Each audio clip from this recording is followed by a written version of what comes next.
Before independence, coffee cargo defied British blockades, becoming a symbol of rebellion. Well, so what happened? Well, the British decided that they were going to restrict all colonial shipping and trade.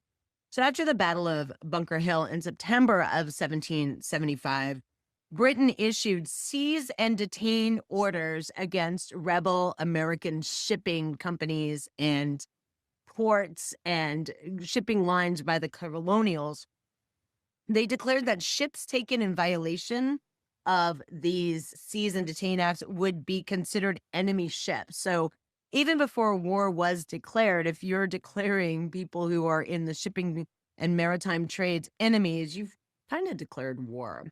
So the blockade, basically under the Prohibitory Act, the British started banning colonial commerce and authorizing the seizure of those American ships in writing in full to be enforced on March 1st of 1776. So again, before we even declared independence.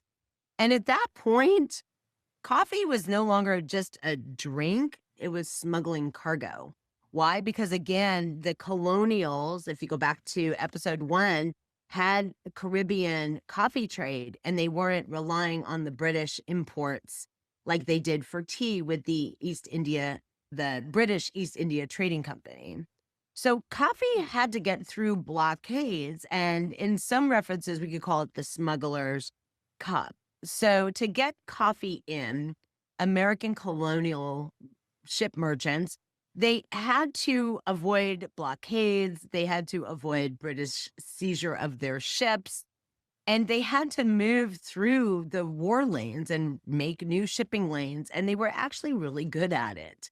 So the coffee was no longer just a counter cup, the coffee was picking a side. It was no longer just a symbol. If you chose to drink coffee, you knew everything that it had to go through to actually land in your local store for purchase.